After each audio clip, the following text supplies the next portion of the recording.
All right, guys, welcome back to another episode of the AA podcast. And today I have another Canadian TV legend. I've only said that twice. The first time I said it was for Joseph Motiki. I don't know if you remember that. I saw that episode, yeah. Yeah, okay. So there you go. Yeah, Joseph Motiki. And then you. I'm not, okay, I mean, legend. Bro, trust me, you're somebody that resonates with. I think we throw around that one too much. You think so? Legend and GOAT. We probably throw around GOAT more than legend because how many GOATs can there actually be? Right. Okay. Well, you're very influential. Let's say that. Well, thank you. Very, very influential. But how are you, man? How's it going? I'm wonderful. Yeah. I'm wonderful. Sorry, that was my. No, it's all good. Phone. But yeah, things are great. I can't really complain. Yeah. How are things with you? Oh, everything is good, man. I'm kind of excited for this. Okay, nice. Right. As you clearly see, Toronto traffic is trash. So.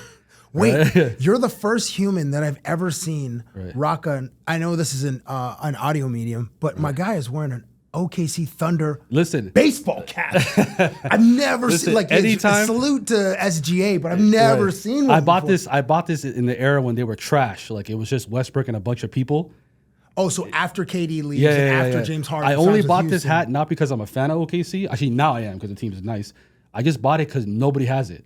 You know, anytime I go hat shopping, I try to buy something that I don't think I would see most people wear. Was it so? Did Westbrook? His MVP year was 17? I think it was 2016, 2017. Yeah. What? So it was just him and him and Enes Nick Kanter. Collison? Yeah, Enes Kanter, Nick Collison. Yeah, those guys. I don't even know if Nick Collison was still there, but Nick Collison was there for a long time. Yeah, they were a 6 seed.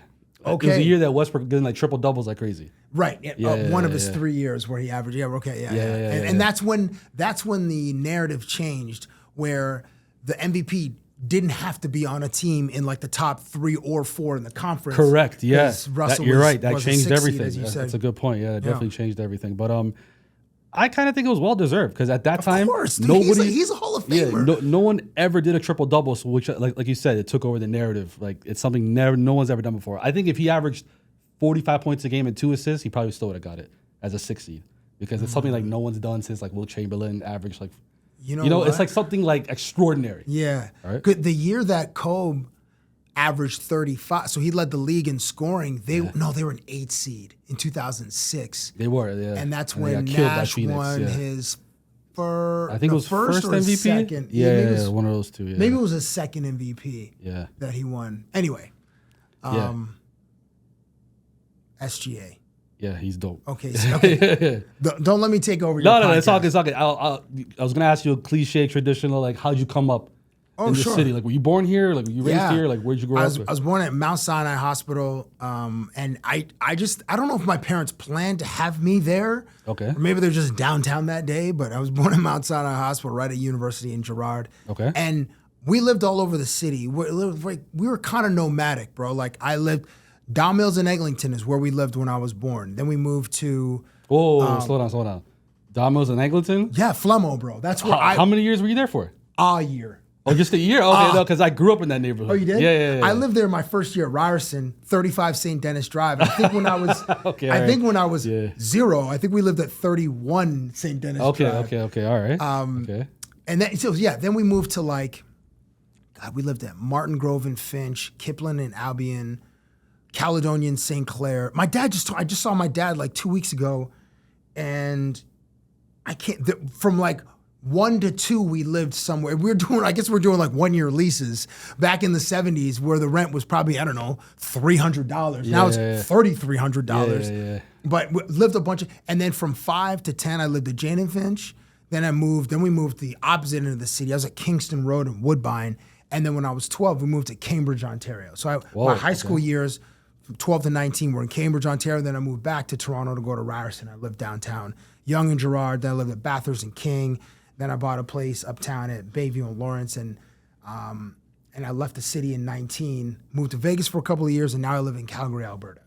Okay. So it's been, the biggest change was leaving Toronto and moving to the United States. Right. Now I live in Calgary, which is much different culturally and socially than Toronto, which is fine because I'm a little bit older and it's got a little bit of a vibe, but I'm older now. So a lot of the fun stuff, I got a lot of fun out of my system. Right. So I don't mind living outside of Toronto now. But it's always fun to come back, and I come back pretty often. What's Calgary like? It is, It is more cosmopolitan than you would think. Like there's more diversity. I was just at a splash pool because I have a son who's 1, and we took him to a little splash pad, and it was like, it felt like we were in North York. Like it was like this all different kinds of faces. And at one time I was like, I said to myself, I'm in Calgary, Alberta. But you know, there's the South Asian family. There's like the Filipino family. There's my wife is she's Canadian. I'm from my parents are from the Caribbean. There's, you know, a Middle Eastern family. It's like a whole mosaic. It felt very Toronto, but I was in Western Canada. So it's a little bit more cosmopolitan than I thought it would be. And I see some different faces, which is cool. And the city's growing. There's a fair amount of like Ontario money like landing or filtering out in Alberta because it's the cost of living here in the GTA has grown exponentially, and it's and people can't really afford to live here. So there are there is an exodus. And I don't have the numbers. I can't say, I have 10,000 people a year have left Ontario to go to Alberta. I don't know what those numbers are.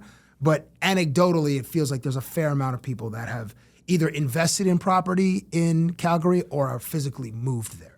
Right. Yeah. I was going to say that's the first thing I heard about Calgary is that there's cheap housing there. That's the first thing I heard about. It's cheaper. It's not cheap. It's not like Winnipeg, Manitoba, or Thunder Bay, Ontario. Like it's, or, you know, or friggin' Fredericton, New Brunswick. Like those.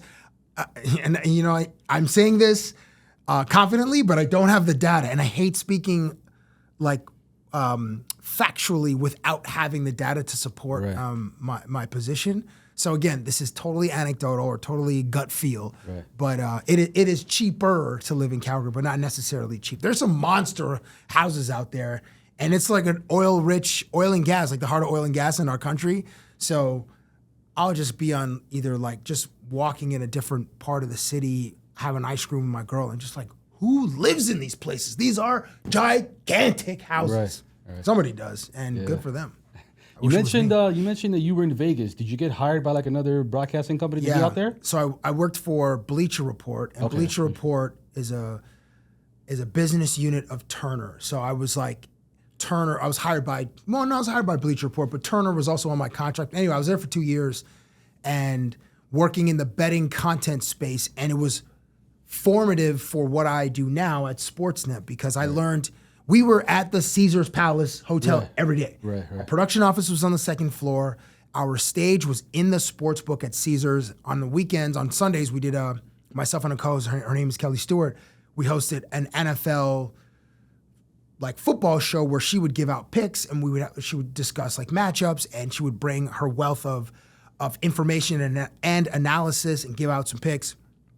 And on Thursdays, we would do a game show for people who just guests of the Caesars Palace. But we were trying to, the goal was to try to make Caesars more of a destination for young people, because Bleacher Report is just a great brand. It is like right in the center of culture and on the pulse of culture in pop culture and in sports. And, you know, the cool hotels in Vegas are like the Wynn and the Aria. And Caesars were like, we want some of your audience to come and, you know, spend some time at the hotel. But Caesars Palace just doesn't have that vibe. It's still kind of an older demographic. The price point is a little bit more. So it was a trickier relationship. But that's where we were. I was there 2 years. Pandemic hits halfway through. So Vegas changes. It's not Las Vegas. It's like, this town is, was there a nuclear, like was Oppenheimer dropping bombs in here? Like people just disappeared. Ghost town, yeah? Ghost town. There was a time where, many times where the guys that like people on the crew that stayed in Vegas, actually half of the crew was from Vegas, the other half was imports from like New York. One guy was from Kansas, one guy was from Atlanta, Greg's from the Bay, I'm from Canada, she's also from Kansas. 3 guys are from New York. We would go for jogs on Las Vegas Boulevard because it was empty. It looked like 28 Days Later, like it was The Walking Dead, and we just had to look out for zombies. Okay. So we were running down just because we could. Right. There were no cars on the street. Every other intersection, there were like 2 or 3 police cruisers, just to make sure that nothing, no hijinks were going on, or there wasn't any kind of like heist any friggin' Ocean's 14 happening during the pandemic.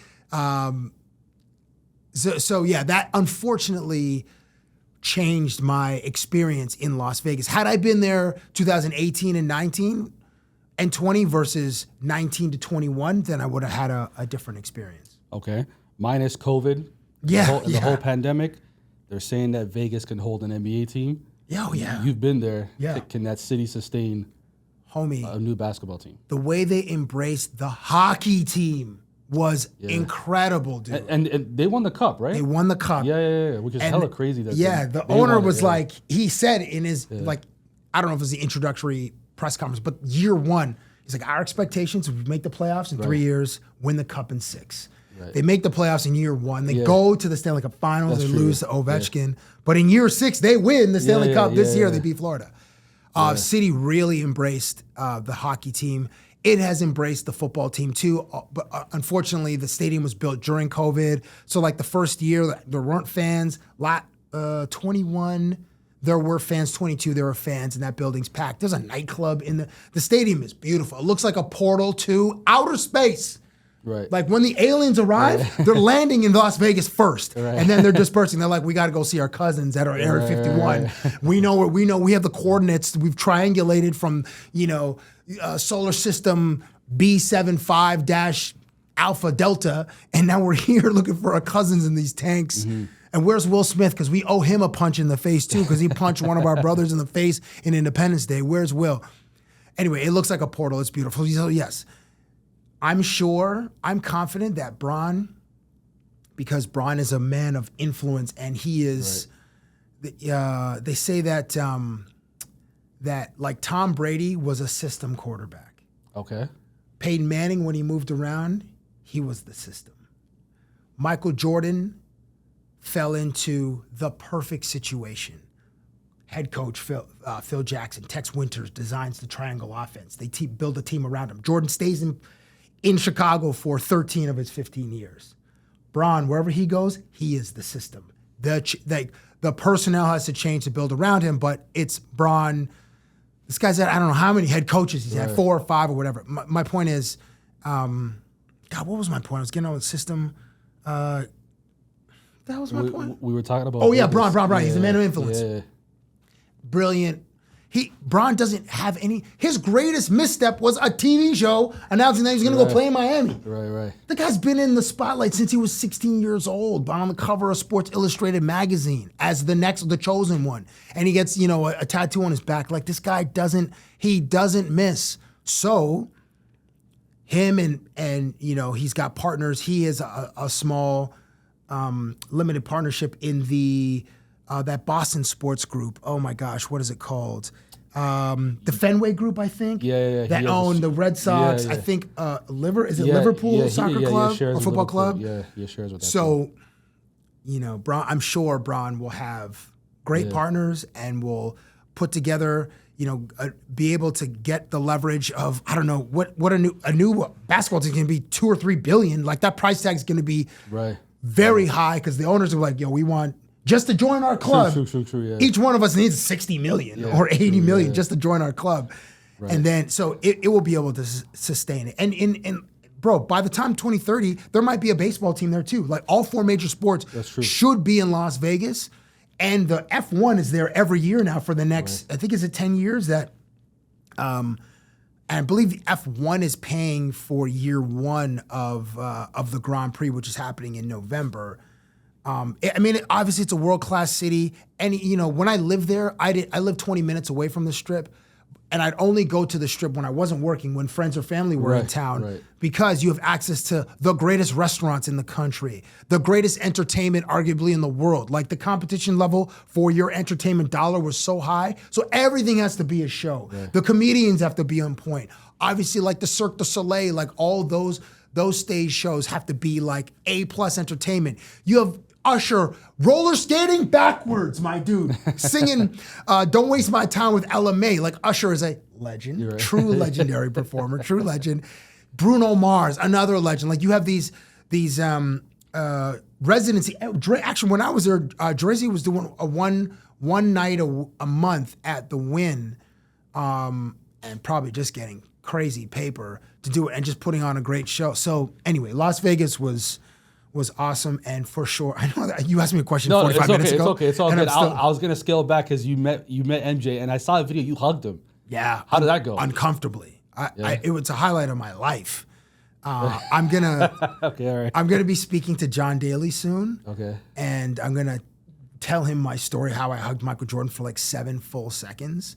So then ask him like, what's the strangest fan interaction you've had? Because I am a fan, but I have a job as a quote unquote reporter. Right. So I actually want him to tell me like a story of like him fleecing MJ for like 37 grand or something like golfing, because MJ is an avid golfer and he's a competitionaholic. Yeah. And I wonder, because MJ was so elite at basketball, I wonder if he believed in his mind that his skills were transferable to golf, and then he could compete with these like super talented golfers on whatever course in the world. So so anyway, it was cool. So but Michael, after like 5 seconds, was like, come on, man. Like he was trying to like pry, like I know again this is an audio medium, but people watching, he was using his elbow to try to like pry me off of my body, like elbow me off of his body, excuse me. Because I was like 250 pounds, just a grown man, just like, and my like eyebrows were on like his chest. I was just pressing my whole face against his body, and it was in the middle of summer. I was sweaty. I'm also fat. My body's hot. So just having like another like hot human press up against you, not comfortable, but I did it. No, because I was gonna say that usually when you see MJ with like fans, he doesn't seem really very receptive. Like people asking for photos, no, but you got right in there. So I'm actually impressed. Like, thank you. I went with the camera though, so like a video camera, like on the shoulder. Right. So and I had a microphone with like a mic flash, mic flag. I don't. Depends on where you're from, was how you refer to that. The signifier, what network you work for. But anyway, so I think that's the reason MJ, and also like I was able to surpass. Like I wasn't just part of the gallery. I was like standing right at the tee box, just waiting for him with like open arms. So that was my. Does he smell like cigars? He smells like victory. Yeah. He smells like championships. Yeah. All right, going back now. I was gonna ask you earlier. Where did you go to school? Because so high school or university? Like for broadcasting? Because I understand that Ryerson. you took a leap and you went to Ryerson, right? That's right. Yeah, I went there 96 to 99. Okay, and when did you like kind of decide like this was for you? Because a lot of kids have different career changes, as they say. You know, they want to try one thing, but how did you know that this is your exact calling card? Not till probably not till like 01. I started Cabbie on the Street in 2001, but maybe 02, and it was just a streeter segment. I would just go harass random people, usually on like school campuses, Humber, Ryerson, York, U of T. Trying to find people like my own age to ask them stupid like sports questions and stuff like that. And I was trying to be the next Will Smith. Like I don't have his talent or his looks or his charm, but that was like Will was like my North Star as an actor. And it was at school at Ryerson is when I like learned that there was a path to be on television. Because when I was in high school, I watched television, but I didn't know anybody who was on television or like had any, or didn't have a family friend that worked in a newsroom. None of that. Like it was completely foreign to me. But once I got to school, I was like, oh yeah, you intern somewhere, and we're in Toronto, so like there's CTV, there's Global, there's City TV. There are these networks. And I mean, I was a sports guy, so Headline Sports had just started, which then became The Score. There was TSN. Sportsnet had started in '98. So it wasn't until like I got a job hosting a magazine show called NBA Excel in 2002. I was hosting I remember that. with Namageni Kiwanuka, and it was more of like, it was a magazine show, but we were in studio presenting, segments and interviews. So like that was when like, oh yeah, this could be cool. This is a cool job, and it would be great to like extend this to however long I could, or whatever it would become. So it wasn't in high school. I didn't have like dreams to be interviewing people. It just my journey changed because I didn't have the talent to be an actor, and there's so much rejection. Right. Oh my gosh. They say you get one role, you land one gig for every 20 tries or 20 auditions. Bro, and it wasn't, your agent would be like, yeah, you didn't get the part. You just wouldn't hear anything. So like no news is bad news. Right. And then you might get like, oh yeah, they want to see you for a callback. Or you get your hopes up, you go reread, or maybe you have to read for a different character, and then ultimately like, yeah, you don't, and they never tell you, yeah, we didn't go with you because. Yeah. You just never know. So you're just like, man, is it my talent? Is it my height? I don't know who else they casted, but they're looking at the big picture of all the characters in the thing. Like, oh yeah, you might be too, like if I'm 6 feet tall, if I was ever in a movie with Tom Cruise, like Ving Rhames has been in all the Mission Impossible movies. Ving Rhames is a big dude, but like him and Tom Cruise are like never really, I don't even know if Ving Rhames has even stood up I know this is gonna sound weird, but I think in all of his scenes in the Mission Impossible movies, he's sitting down like at a computer or something. You never see him like, or no, maybe you do see him walk maybe from a helicopter. You know, it's rare I haven't seen all of them, so I can't remember if he's ever standing up. My point is he's a big dude. So standing next to Tom Cruise, be like, this guy would look gigantic. It would look like Shaquille O'Neal standing next to Steve Nash. Yeah, but then I hear Tom Cruise is a really short guy at the same time. Yeah, I think he's like generously 5'8", maybe 5'8" and some J's. Right. And I don't even know if he wears J's. We know he runs in every movie, like right. full tilt, like full sprints. Yeah. Like I don't know how many takes they do, but like, hey Tom, can you give us 3? Right. I'll give you everything. All right, I mean he doesn't talk like that, but you know that mother bleeper is like in the script, like there has to be in the middle of the movie a 200-meter full sprint. Dash, and my guy's wearing boots, usually in a suit, and he's on a roof or friggin' running through a market, and there's always like that camera pan that's like, it's either a drone or a helicopter shot where it's just like, there's nothing in front of him. My guy's just flying, trying to get to some other, and he's not in pursuit. He's usually pursuing something. Right. And it's in every movie. And I love that about him. He gives you, if the budget's like $200 million, you're seeing the entire $200 million on screen. Because the mother bleeper learns how to fly a helicopter so he can do the friggin' helicopter chase in Fallout. Or the mother bleeper is on the side of an airplane. In real life. So it's true, he does his own stuff. Yes. My guy's on the side of the Burj Khalifa, bro. Yeah. We were just talking about that earlier too. Or like the building? The building being so tall, and I think Stan, you mentioned Tom Cruise hanging on the side. Was that you? No, Will Smith actually. Oh, Will Smith. Yeah, Will Smith climbed there or something. Oh, he did recently? Yeah. It was like a year ago, 2 years ago. It was before the slap. Before the slap. Okay. Yeah. Speaking of acting, yes. Do you remember Ruby's Bucket of Blood? I do remember. It was like a movie of the week. No, it was a made-for-TV movie. I believe it was on Showtime. Right. And you're credited as playing the handsome man. Yeah, it's miscredited. Right. And I tried chubby man. I tried forever to find like a still image. I'm glad that it doesn't exist. And I couldn't find it. I'm so glad you're lucky. Thank you. And we were playing Resistance, and I kept effing up my dialogue, bro. I had like a page of dialogue, and I couldn't get the lines. And I was acting an actress named Journey Smollett. And she was probably, I don't know, 16 or 18 in the movie.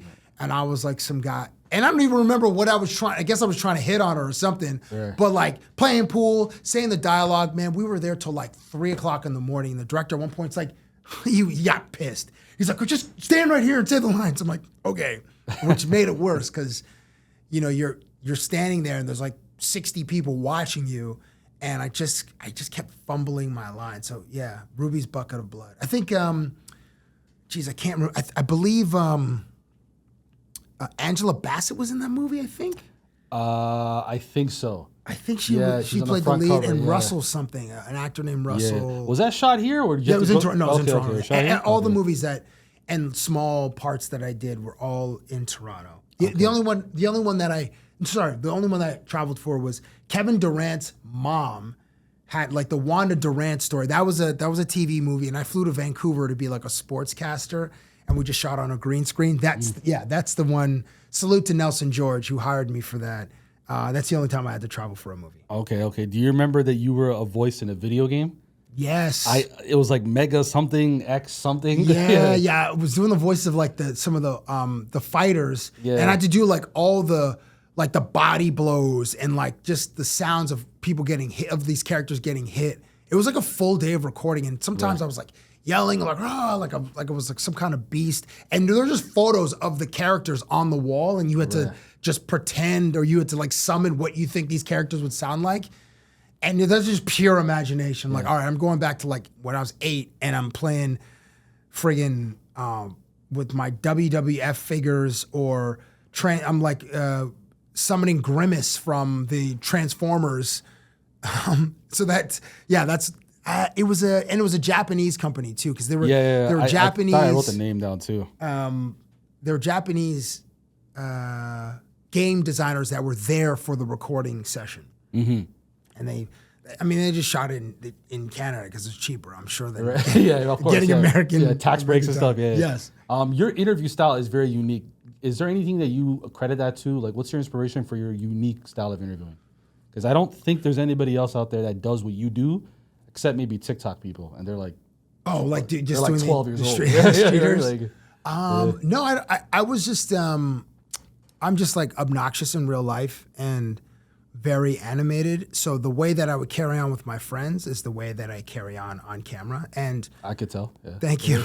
And I always just wanted to be liked. So I wanted to be friends with whomever I was speaking to. Mm-hmm. So that's why like my disarming mechanism was to like put my arm around someone, or to touch someone's chest, or like put my face against their face, or just like I violate some of their personal space to either make it awkward or make it like have a moment where we're laughing. I recently interviewed Jamal Murray before he won. So like I saw that on the playoff run. And then there's a part where I was speaking into his chest, and Jamal Murray's like, "We're on camera, man." Yeah. And then we both started laughing. So it was to create like moments like that. But it wasn't as premeditated as that sounds. Right. It was just at the beginning. I was just like, I would just put my arm around people just because I wanted to be like buddies with them. So your question, who did I borrow from? Or inspired by, or anything like that. Well, that's a nice way to put it. The person who I really credit is Hits from the Street, a guy named Al Shearer who was on BET, and he did a segment called Hits from the Street. And Al would go around the city of New York and he would interview random people. Sometimes he would go to HBCUs and interview some of the students and stuff. And he was fearless. So I would try to be fearless when I was just approaching strangers. And it's hard to do streeters. To just walk up to a random group of people and ask for their time, or ask, hey, can you answer these sports questions? Where it's like, there's a lot of rejection. Not as much as like trying to be an actor, and probably a little, so not as much rejection as that, probably a little less rejection than me in high school with girls, or me at university with girls. Because there was a lot of rejection there too. I built a phenomenal armor, bro. Like I could be a Game of Thrones. My armor is so beautiful from getting rejected. So Al was fearless, and I wanted to like bring a certain level of energy and just a certain like, hey man, we're just gonna do this thing, whatever it is, to my interviews. Whether it was jumping into somebody's car, getting on somebody's bicycle, dressing in a stupid costume. I just wanted to have no limitations to what I could do as far as fear.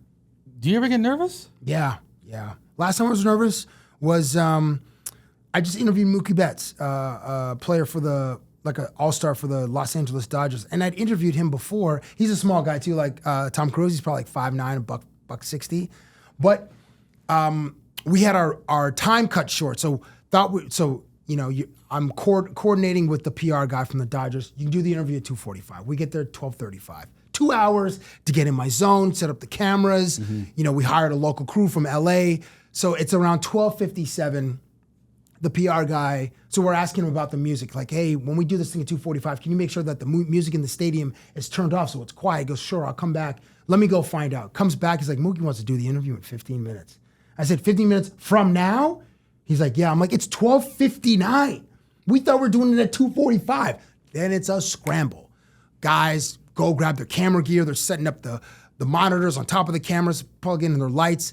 So we have, where we thought we had another hour 45, we now have 15 minutes. So that now I'm starting to get nervous. I'm, oh my gosh, okay, what are my questions again? Going through it. Because when I appear on camera, I want the audience to feel like this is the first time I'm saying these words. But I'll rehearse like 60, 70 times so that it just feels natural, everything coming out of my mouth. And to allow a little bit of time to I'll ask fewer questions so that there's time to freestyle with whatever Mookie will give me. So yeah, Mookie was one I was nervous for. It's been happening more recently that I'm getting nervous, like right before we start shooting. And it's a weird one. I was very nervous. I interviewed Aaron Rodgers in Green Bay, his final season, and I snuck in drones to the practice facility. Snuck in? Yeah, because I didn't tell the PR guy what I was doing, and we built up a certain level of trust because I've interviewed Rodgers like 10 times beforehand. So we just had it in this like equipment bag, and then it was towards the end of the interview that I was like, all right, we're gonna play drone Jeopardy. He's a big Jeopardy fan. I'm like, all right, let's just take this interview to a new level, a new elevation. Or no, I think I said a new level, and then we brought 5 drones, but only 3 of them worked. And I was like, oh my gosh, I'm just getting, and I didn't know, like, if Rodgers was in a bad mood, then he could have shut down the interview or the PR guy could have shut down the interview. Thankfully, they didn't, and we got some great moments. But because I didn't tell all of the truth, I was very nervous because it could have went sideways. It could have been shut down early, and then we would have wasted a trip to Green Bay. Also, the guy that we hired in Green Bay was like, you're never going to be able to do that. I'm like, don't put limitations on me, bro. I'm like, what do you? Yeah, man, this place they treated like hallowed grounds. Like, they're not going to let you fly drones in there. I'm like, well, I'm not asking for permission. I'm going to ask for forgiveness, but not permission. But anyway, thankfully, we were able to get at least 3 of them in the air. Rodgers did. So, he throws a football, knocks a drone down, then I give him a Jeopardy question about his team. So that's how the game worked. Okay. And it worked. It was, that was... That was the last time you said you were nervous? No, so last time I was really nervous. Okay. But last time I was just regular nervous, Mookie Betts. Okay. Which was like a month ago. Do you remember your first interview? And if so, who was it? Oh, with an athlete? Yeah. Yeah, I think it was Wade Belak, who, God bless the dead, who's no longer with us. He passed away, Toronto Maple Leafs, and I believe like Darcy Tucker. I did a thing about pregame meals, and I interviewed some of the Leafs and some of the Raptors. So I think it was Wade Belak, Darcy Tucker, Mo Pete, and probably Jerome Williams. And I believe I got Jamal Mashburn and Baron Davis in the thing too, because Charlotte was in town to play the Raptors. So I think that was the first one where actual professional athletes were in the bit. Oh, okay. Your interview style, as we just talked about, is very unique. I kind of wanted to talk about what people kind of known you like the most for, which is your Kobe Bryant segments. Yeah. And I know he passed away 3 years ago now. 4 years ago. January 26th or January 27 of 2021. No, 2020. I think it was 2020. It was 2020. Right before the lockdown. That's right, yeah. What did he mean to you? Wow. Kobe was the biggest... He was the most influential athlete that I had interviewed, or the most impactful athlete that I interviewed, because of his fame and of his credentials and of his status in the culture, and what he allowed me to do, which is show him as a human being. That meant the most to my career. And certainly when I was, like, I started doing Cabbie on the street in 01, and then I started interviewing Kobe in 05, late 05, like going into 06. So from 06 to like 2010, that was the bulk of what people saw my interactions with Kobe. And then I interviewed one other time in 16. But from like 12, or like 11 to 15, he had like a shoulder, he had Achilles, he had a shoulder. So he missed like significant parts of seasons. So when players are injured, they're not available to media. So like full seasons were just write-offs. So I didn't really interview him. It took years to go like back to interview him. One time we flew to LA just to pitch him ideas. And he's like, no, these ideas are shit. So but he allowed you guys to come over or go to the practice field. Like, right, okay. Yeah, it wasn't like I did have dinner with him once, but He paid? weren't. No, I don't. No, he didn't. No, no, he did not pay. Like the Lakers paid for it? No, it was. We were at an event. I was hosting a video game thing with him and Carmelo, and we ate after the event, and so it was just paid for by whoever staged the event. Okay. But yeah, Kobe, and that was, you know, when people remember my interviews, they remember that time. It's, you know, Kobe giving me an address, and I go to a Compton, and it's a church in Compton, or me giving him pajamas, or I cut a key for his house. I used to give him gifts. I brought him a snow globe once. You know, another time we were in a limousine together driving around LA, and one of the more, maybe, I don't know if it's maybe it is the best interview, was when we flew in a helicopter together, and I'm the only person he let like record us in a helicopter, like the only person in the media. I mean, maybe in his final seat, Kobe was like shooting a documentary. Like he had a crew with him his final year with LA. So maybe there's footage of Kobe just like going to practice in a cop, or going to games, lands on the building downtown, and then goes to the Staples Center, drops 30, playing with, you know, no-namers. Yeah. You know, those last 2 seasons were super rough because it was just straight up rebuilds. Right. And so maybe there's footage that exists somewhere on a hard drive, but in 2010, we were the first ones. My producer Dave Cricks and I were in a helicopter with Kobe, and that day we went to practice. So it was a pilot, Kobe, myself, and my man D, in a small helicopter, not much bigger than this couch that we're sitting on, which is like a 3-seater, and that's probably the most impactful one that I did.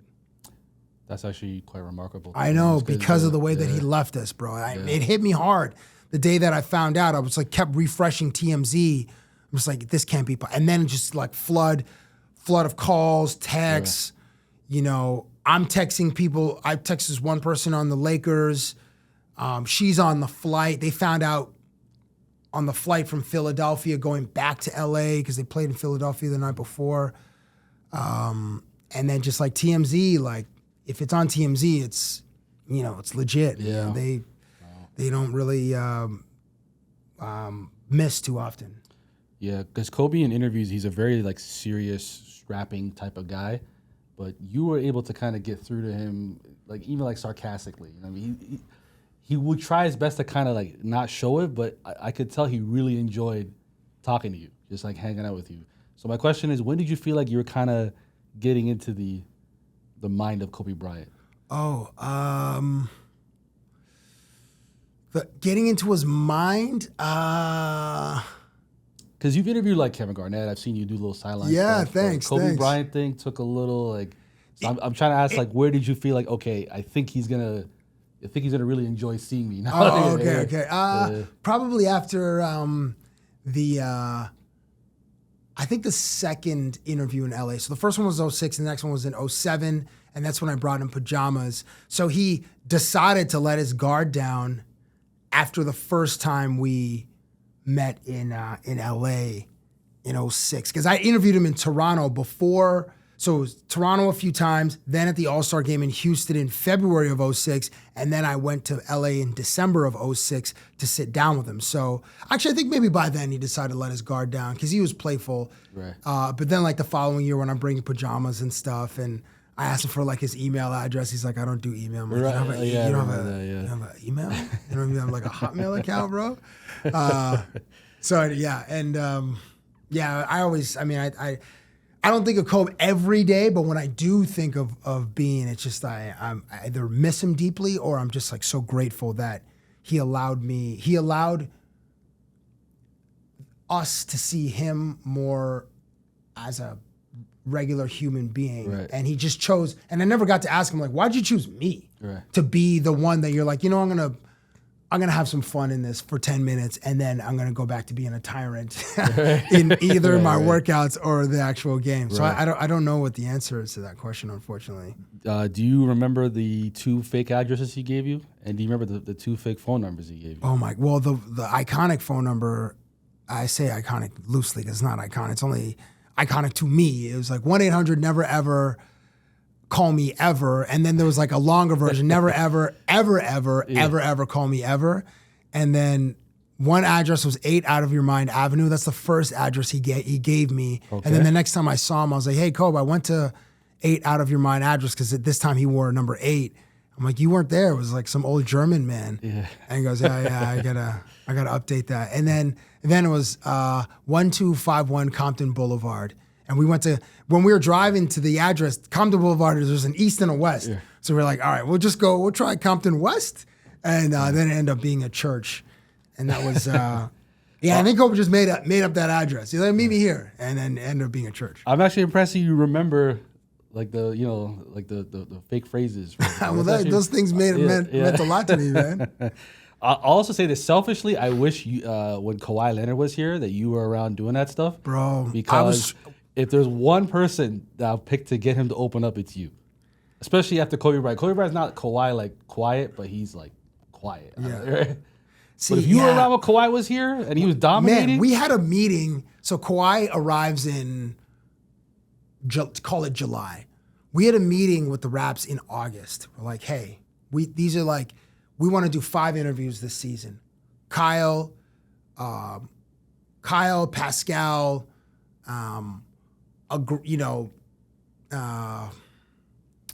Danny Green, one other, maybe we said he would Nick Nurse, but I don't know, like some rookies, and then Kawhi. And they're like, all right, well, we just have to like learn about what he, like learn, be around him a little bit, just know what his likes and his dislikes are. So we'll circle back in the season. And we never got to, even during the parade, bro. The parade was a Monday morning. We had to be there at 7:30. And like the assignments were, Caleb Gray was going to interview Masai. I was supposed to interview Kawhi, and then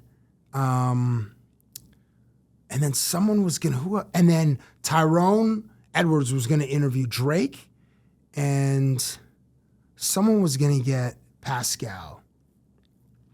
That morning, it changed. So Kayla still interviewed Masai. Tyrone Edwards, who was with CTV at the time, I was with TSN, so CTV, TSN in the same Bell family.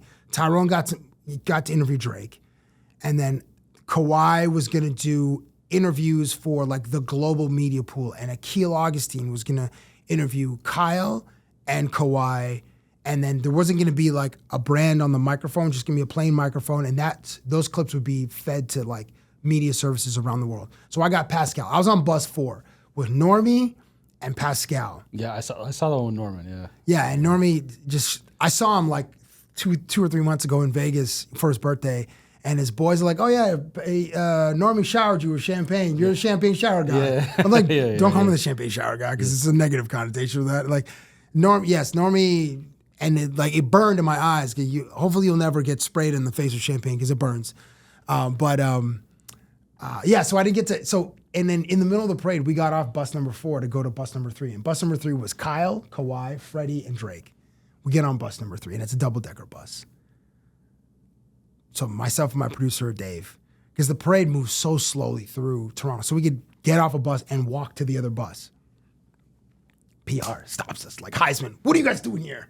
Like, we just came to see if maybe Kawhi changed his mind. Right. Maybe if Kawhi's, and this is like 2 hours into the 5-hour bus procession through downtown Toronto. I feel like you're putting me in a tough spot. Like, no, Kawhi's already done his interviews. They're not doing it anymore. We're like, oh, okay, well, all right, yeah, our bad. So we went back to bus 4. So I interviewed, Pascal was in great spirits. He was awesome. Normie was great. Normie was already lit. And obviously he pours a bottle of champagne over my head. But so here's my only Kawhi story. A week before I get married, I go to pick up my blazer. Shout out to Soren Custom. So Soren, group of guys, they had a shop over at Park Lawn. Beautiful space. Get there, and the door's locked. I'm like, why is the door locked? Like, I'm here to, like, you guys know I'm coming to pick up my blazer or my tuxedo jacket. Someone opens the door, and the room is split into 2. So there's like a divider in this big room, and on one side of the room, there are like suit jackets where people can like try on or look at different patterns. On the other side of the wall, there's like a giant mirror, and there's some accessories and stuff. So I walk on to the one side of the room, like kind of towards the back, and then there's Kawhi, like leafing through like booklets where you could see like different color swatches for blazer material and stuff. I'm like, oh, that's why the door was closed. I go try on my blazer, and it's white with like an argyle pattern with black lapels. So I say to Kawhi, I'm like, what do you think of the jacket? He goes, your wife let you wear white on the wedding? I'm like, yeah, I got a real one. And I'm like, are you married? He's like, no, but I'm probably gonna do it. I'm like, Kawhi, make sure you have a plan. Don't freestyle it. Come with a plan.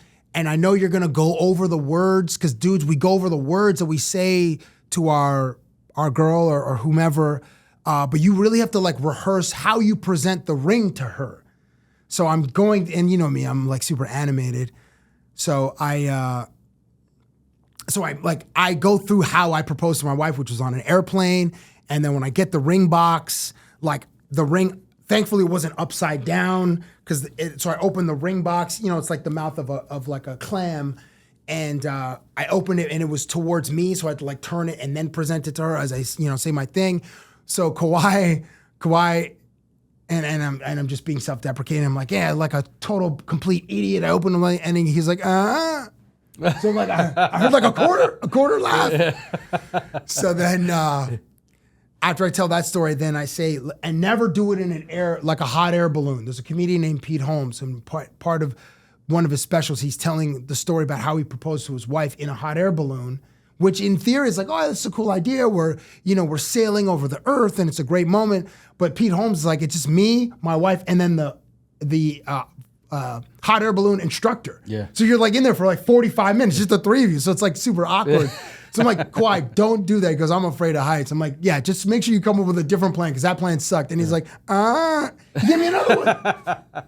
I got 2 quarter laughs, which is like half a laugh. Right. It wasn't the full, like, so, and Kawhi is like 6'8" or 6'9", maybe 6'8", maybe 6'7" or 6'8". So I'm looking up at him telling the story, and he gives you full eye contact. Yeah, he does. So I'm like, oh, okay.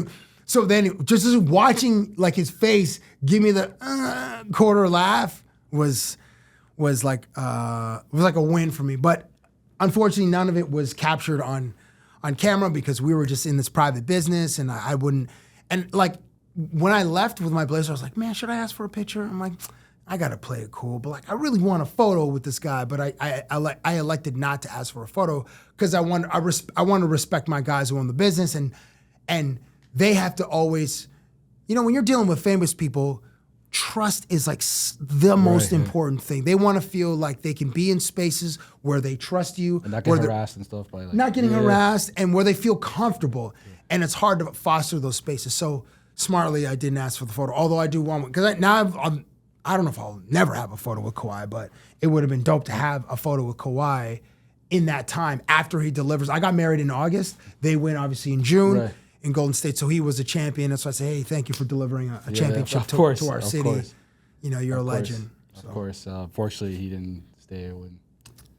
Well, a lot of salty Canadian fans are like, yeah, as long as the Clippers don't win, we're all good. But we're also like, people are doing victory laps every time the Clippers don't make the playoffs, or like he gets injured. Like, imagine leaving Toronto for the Clippers, and who knows if that guy will ever be able to even play at a 2019 level, because his knees.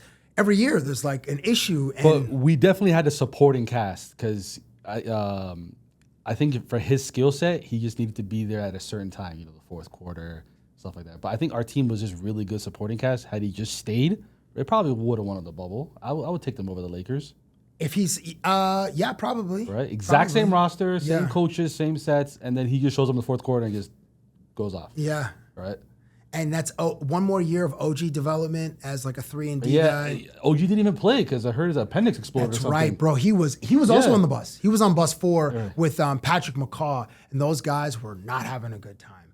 I was like, OG, man, you got to go up. I had to like beg this dude to go up. It's a double-decker bus, so he's on the first level. I'm like, just go up and people want to see you, bro. Like, just go take some photos. Give me your phones. I'll take some photos of you, so you at least have this documented, because he was like, I didn't play, and he was available in games 5 and 6, I think, to play. But nurse is like, well, we're gonna, you dance with the girl that brought you, or dance with the person that brought you. So yeah, so he didn't play. But when I saw him the last time, I'm like, yo, where's that phone with those photos? Like you should have that phone. He goes, it's somewhere. But like, yeah, I'm like, okay, well, those photos are like some of the you'll look back at those photos and cherish that moment maybe more than some of the other ones. So make sure you still have that, or it's on the cloud somewhere so you can access it and print it, and you know you have this memory forever. Yeah, he's still a champion. There's guys that do nothing to get rings, right? So I'm a little surprised that Patrick McCaw has 3, bro. Yeah, 3 in a row. Yeah, and I don't even think he's in the league. I don't even think he was in the league in 2020 in the bubble. Yeah, he wasn't in the league, but for him to get 3 in a row, rookie year, second year, and then third year of the Raptors, that's insane. Unreal. It's probably never happened. Yeah, I don't think so either. Yeah, to think of the gate. I want to talk about some of your Raptor interviews because there's one that I saw that you did with I think Pascal and Norman, where you did something where like you asked a bunch of questions and they had to just put yes or no cards. Yeah. So it was Norman, the alpha male. It was like the pyramid of masculinity or something like that. Right. And Norman said to you, yo, bro, you got to work on your questions. And you were like, yo, you got to work on your personality. Did you say that? Like, was that a real shot? Yeah. So you were offended by him saying, yes, yo, you got to work on your questions. Because I put time into thinking about these. Like I show up with these stupid games or whatever, but I don't just come up with them like in the car right before I walk into the building. So he was like, and Norm is he's super chill. I mean, he's from San Diego. He's a great dude, but his tone is kind of monotone. Right. Not quite Steph Curry monotone, where it's like, yo, God, did you blaze before you got here? Because Steph is just like, this is the vote. I'm really excited right now, but this is the tone of my voice. I'm doing a terrible Steph Curry impression. But like Steph doesn't have any like variation in its cadence and in his excitement and his energy. So yeah, Normie, that was a shot that I needed to clap back at Normie. What's your favorite Raptor interview? Like for like Raptor players? I did a bit with Brandon Jennings, Paul George, Kevin Love, and Kyle Lowry. I had them draw self-portraits. This is in 2014. Okay. And I brought a photo of the guys and a blank canvas. And we just went to Michael's. It just got like, an 8x11 or 12x16, 12x18 canvas. So I showed up at practice and I got them to draw self-portraits. And Kyle's was so terrible. But it was amazing. Like Kevin Love was like, man, I didn't think I would be doing this today. Paul George, he's like, I used to take art. Like he was taking pride in it. Brandon Jennings was like, this is pretty good, my G. Like he's saying to a teammate. Yeah. They all had fun. And then Kyle's was so bad. He drew basically like the robot from Futurama. And he's like, I'm proud of this. And he was being sincere. And it was probably like my favorite. That was, at that time, to like have an interview or a piece of content that showed up on like an American publication was a massive win for us. So it ended up in like USA Today, like For the Win. I don't know if it was picked up by ESPN, but it appeared on different blogs in the US. We're like, oh man, we were telling people like, yo, it's like we broke through because Canada's just known as a hockey nation. But my man D and I, we would always we weren't trying to do anything that would go viral because it just was impossible to do that. It's still even impossible to this day to create viral moments. They just have to happen organically.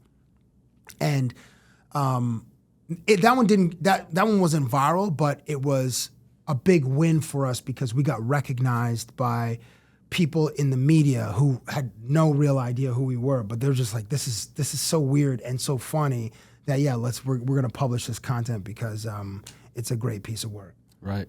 Were you here when the All-Star game was here? Were you working, doing your thing? Yeah, I was at TSN at the time. And it was one of the busiest weekends of my life. I hosted multiple events. I did a Q&A at Best Buy with Shaq. He showed me a photo on his phone of Charles Barkley getting changed in the dressing room at Turner. And Charles was half naked. And the photo is kind of blurry and Charles was kind of looking over like this. Shaq was dying. He was like, look. I mean, his voice is it's got such a deep register. Look at this picture of Chuck. Yeah. And that's a terrible impression. That's a good one. No, I'm doing an impression of Kevin Hart, doing an impression of Shaquille O'Neal. It was so bad. So anyway, so that was when I did a chat with Demar and a Nike thing when Nike had a space on Adelaide. DeMar never really liked the interviews. I interviewed DeMar probably 10 times, and I think he just dealt with them, but he didn't enjoy them. Really? Yeah, Okay. it was like, yo, how long is this gonna be? I'm like, oh fuck, coming in with that energy. You know what? I met DeMar's rookie year. Super nice guy. Yeah, no, he's super Eaton nice. Center, at Eaton Center, it was when the Raptors had like virtually nobody. Yeah, it was right? like 13. Yeah, like yeah, Rudy Gay. Yeah. Eaton Center was, I think it was him, Amir Johnson, Oh right. Who was with like Will Solomon. Like, it yeah. was like the team was dead last. Didn't like the 3 young bucks have like a nickname? Yeah, the something young like that. Yeah, ones Sonny Weems or something like that. Sonny Weems, Yes. So we see these guys at Eaton Center at Lids, right? And they all come in. Everybody's just actually looking at people that are 6'5" and taller, right? They come in and everyone's too scared to ask like for a photo like of these guys. So I'm like, okay, let me just break the ice here. So I asked DeRozan for a photo, and he was like, yeah, absolutely, like very joyful about it. So it is a little weird. You're saying he didn't really like it. No, but he took photos, and then everyone else started approaching afterwards. Oh, Like, gotcha. yeah. So- And Sonny Weems was a jerk. Oh yeah? Yeah, it was a super jerk. Man. Yeah. Amir Johnson, swell individual. Yeah. Everybody else. Yeah, he was amazing. he was Sonny a cool Weems was dude. like too cool to be here. Really? And yeah. It was so weird. I'm like, okay.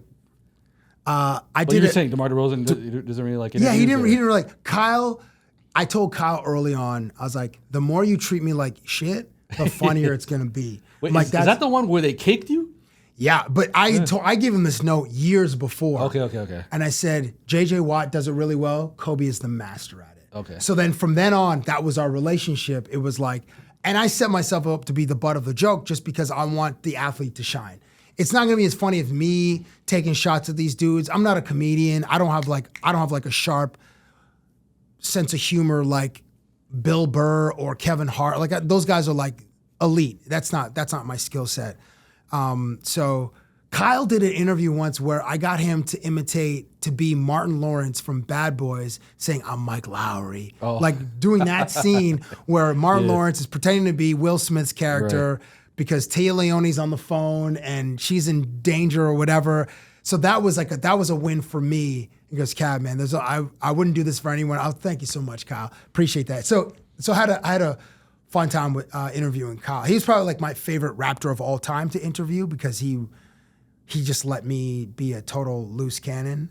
There was a time where I went when PJ Tucker was here, I put my whole half body in his shirt. I was like, PJ, this is how you play defense, bro. You are man-to-man defense. And I'm like in his practice shirt, and he's just laughing. You know, he has a kind of that raspy voice, and he was just belly laughing because who the hell was gonna do why would somebody think to do that to another grown man?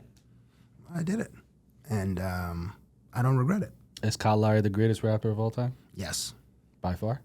not by far, but yes, he's the greatest Raptor. Okay, that's fair. They Kyle needs to be the first jersey retired. I mean, I know Vince means a lot to the fan base, but Vince just had a 6-year run, left acrimoniously, and then in the time afterwards, I mean, we've honored Vince a few times, but Kyle, Kawhi, and Demar should have. I include Kawhi in there, obviously, because he was the Finals MVP. And Yeah, there's people saying that we shouldn't retire him. I think we should. we may never get a championship again. Yeah, we should retire a guy who What? played 1 year here. Yo, Yeah. number 2 jersey in the Raptor, bro. 7 first, then number 10, and then number 2. How do you feel about Chris Bosh? Ooh, Chris. I'm a little salty about Chris Bosh because he didn't mention anything about Toronto in his Hall of Fame speech. It was all Miami, Actually? Miami.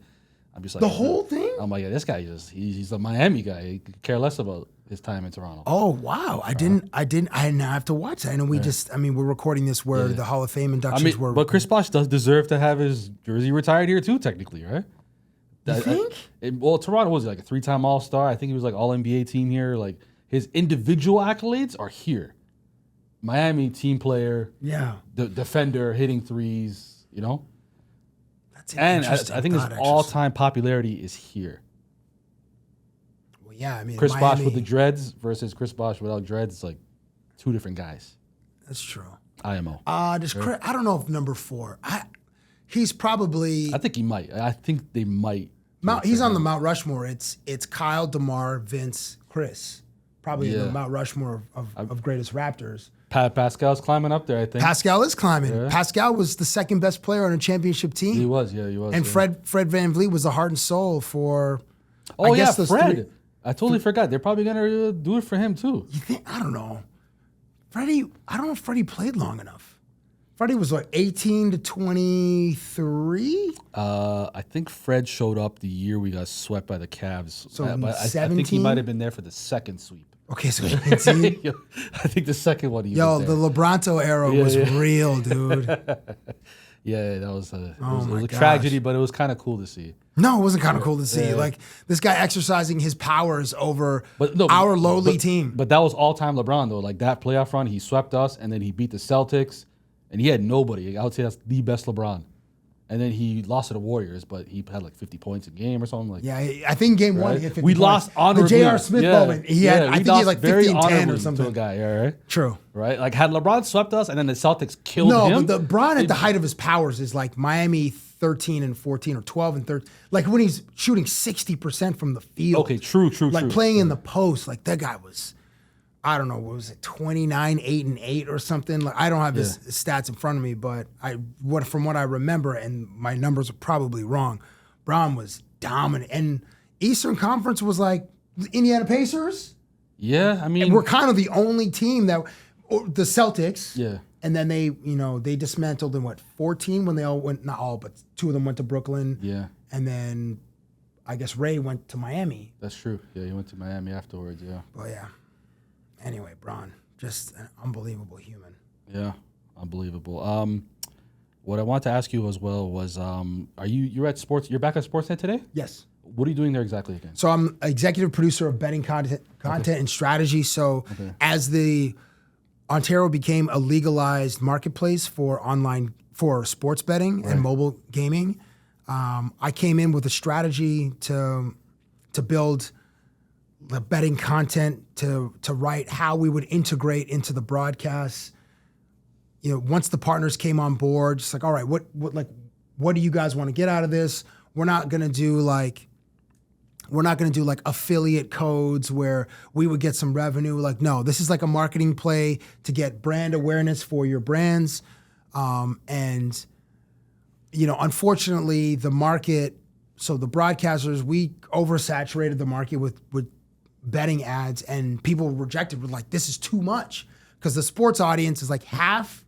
So the sports audience is like, we're here to watch the games.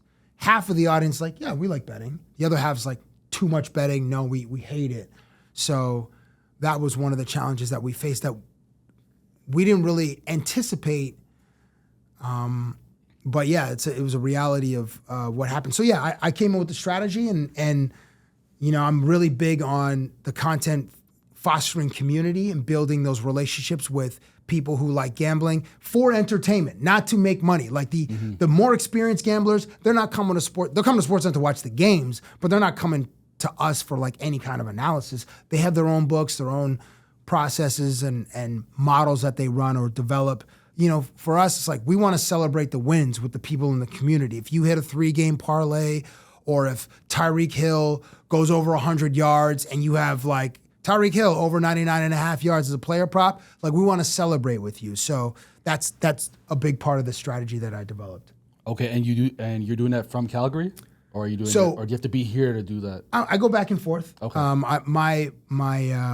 My personal contributions are on Hockey Night in Canada, so I'll do a 2-minute bit in the pregame show, and then I'll do a bit during an intermission, just giving an update on the game. So it could be like Leafs and Oilers. It's 1-1. Draisaitl scores his 17th, and Mitch Marner scores his 16th. Marner scored in 5 games in a row. If you want to get in on the action in the second period, this is the line kind of thing. I just try to hit the audience with information and some stats, and then like, hey, if you want to participate, you can download the DraftKings app or whatever. I mean, DraftKings was our partner with Hockey Night, so that's what I do.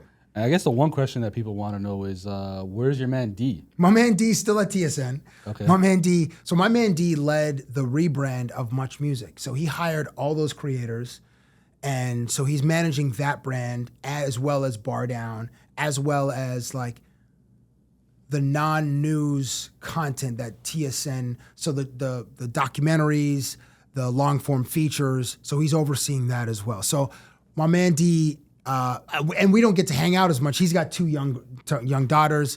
I have a 1-year-old son. I'm in Calgary most of the time. I come to Toronto once a month. So when we see each other, it's like we'll go get some wings somewhere, reminisce, or we'll talk about work stuff and life stuff and stuff. And he was one of my closest friends, but we're still very close. Okay, well, that's awesome to hear. And it was someone else too. You'd say I went with my man D and I went with my man B. B, yeah, who's that? So this is my camera guy, Brian Roy. We started Cabbie on the Street together in July of 01. And then my man D came on board in February of 02. So Brian, I haven't seen him as much. So Brian is like, he's a freelance director of photography, camera person. So he travels around and he shoots stuff. I follow him on Instagram, so that's how I get to see, what cool projects he's working on. Okay. But I haven't seen B in probably 5 or 6 years. Okay. I read that you're close to Adnan and Verk. I saw him yesterday, bro. Yeah? Okay, so I don't know when this will be published, but I saw him like literally yesterday, and Verk has 4 sons. Yeah. So all 4 sons, I met all 4 of them, and I'm like, man, you are super dad. Because like they're different energy levels for each child. A couple of them, super chill. Like I'm just gonna be on an iPad. Yeah. Older dude just gonna be on his phone, and then the youngest is the one who's like Sonic the Hedgehog. Just like, did you shower in Red Bull this morning, young man? You didn't? This is just your natural friggin' energy? My guy's just bouncing all over the place. But he's a dear friend of mine. So my boy. I was gonna ask you, what's your relationship with him? Dear friend. We speak often. So because I'm a Samsung user, and I will hit people with the ugly green text bubbles, and I know people. Actually, so do I. I use Android too. People are salty. I don't know. They judge us because they're like, oh, you don't have the beautiful blue text bubbles, but we have superior phones. Yeah. Everything that's on an iPhone is on a Samsung a year before. Yeah. But so we use WhatsApp. So Verk and I will use like WhatsApp is a game changer. We'll use like voice notes multiple times a week, and so that's how we stay in touch. Because he's in New Jersey. I'm in Calgary or Toronto, but he was in town. He was in Toronto visiting his parents. So we had an afternoon together at a barbecue, and he's. I'll post some photos with my afternoon with Verk and 2 of my other boys from Ryerson later today. I was just about to ask, did you go to school with Verk? Well, was Verk a part of your class? Your program? Yeah, man. Is that how you met him? Yeah. So it was like something 8. Oh, yeah. Well done, Abdi. Yeah. So yeah. What was it called again? We called ourselves the Hard 8. There you go. Okay. Real quick. This story. We're such pretentious jerks. Yeah. we were writing a play. And all of us were going to be in the play. One guy didn't want to be, like, he's more of a behind-the-scenes guy. And there was a day we spent like 4 hours in someone's dorm room trying to figure out this play. And there was like some religious allegories to it. And then we were like kind of fighting about it. I'm like, yo, this is art. You can criticize religion in art. It's not you saying you're doing like, but it was really contentious. But there were 8 of us in this group. And we never actually wrote the play, never ended up staging it, but that was our crew from like year 2. And then in year 3, we won a bunch of awards at school, and in year 4, won some more awards. I was there in year 4. I did not graduate from Ryerson. My boys did. I'll ask you about that afterwards. Okay. Yeah. So in that crew was like RT, who's a film director. He's about to do his first feature. And it's an independent feature, so right now, at the time we're recording this, there's a SAG strike and a writer strike. So he will still be able to shoot it because it's independent. Mm-hmm. My boy Hoos, who is an actor, Mike Kiss is a writer and he's a performer, but he's more known as a writer. My boy Jay Nats, who runs an ad agency. There's me, a clown, Verk, who is like the most talented in our group because he can just host any. My guy could go do collegiate volleyball right now and be excellent at it because he's so talented as a presenter, host of anything. There's a guy on our crew we call the Dude. He was like a tech reviewer on a Gizmodo, and a guy Bernie. Bernie's the only one who didn't have a career in media or sports and TV. He was a chef. Mm-hmm. So that's the whole squad. Am I missing anybody? No, I think I got everybody. Is it true that when you decided to take time off from Ryerson, was that because the school counselor guy asked you to do that? The dean of radio and TV is like, you like really bad or something? Oh yeah, I was like one of the classes I failed. I think it was like Psych 101, like your introductory friggin' elective, and I just wanted to do the TV stuff, the TV and radio stuff. He's like, you need to take some time, take a semester off. I'm like, well, I don't know. I'm gonna try. It's just that one class, or were you having a bad year? I wasn't. My academics were not great. I think I failed 2 classes. Okay, that's probably why they called you in there. Yeah. Take a semester off. I'm like, let me just finish it. He goes, no, you take a semester off. And then it was like when second semester, like, you know what? Let's just talk again in September. Right. And I never went back. Yeah, you're not going back. Yeah. Okay, because I read that a person named Steph Gagnon helped me out. Yeah. So he convinced you to take an internship with. Yes. Yeah. In the second year. Yeah. Great research. And Verk and I were in the hall that day. He's like, give me your resumes because they need interns at Headline Sports. Next day, give him the resume. My resume was like, I worked at Canadian Tire and Wendy's in high school. Like I didn't have any credits in radio and TV. Right. Only thing I did in high school was I edited the year-end athletics banquet video where you cut the highlights. And bro, this is in the 90s. So the highlights were on camcorders, grainy. I used to like inject movie clips just to give some humor to like watching a swim meet or watching like grade 10 soccer where there's like a goal scored the whole season and the goal wasn't even on camera. So I'm just like showing guys like doing moves or whatever. So I'd throw in my video. So that's the only experience I had. But you know, I think the main reason I got an internship at Headline Sports at the time was because I was a Ryerson guy. Because we went to Ryerson. Half of the staff at Headline Sports at the time were Ryerson grads. The other half were from this school called Algonquin College in Ottawa. That's literally cut in half, and that's why we got in. And it wasn't because Verk is skilled, but I didn't really have I wasn't doing like an online radio show. I didn't have like my own little interview series at school. I had none of that. It was literally Wendy's, Canadian Tire. I worked at another hardware store in high school called Beaver Lumber. It's no longer around. It was like Rona or Home Depot. And I did these silly videos at school. Yeah. They're really bad. I'm glad they've never been published.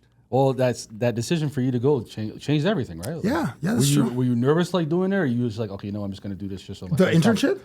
Just so like your friend stops bothering you. No. He wasn't bugging us. He was like, just come, like you guys should intern here. And I was like, you know what?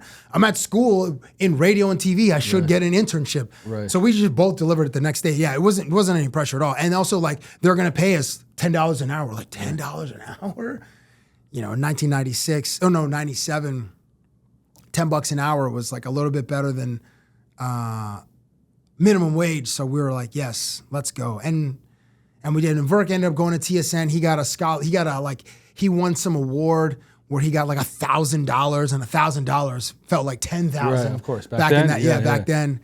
And then he came back to the score. And anyway, we've been friends for almost 30 years. And I love the guy. Okay, that's amazing to hear. What was your worst interview?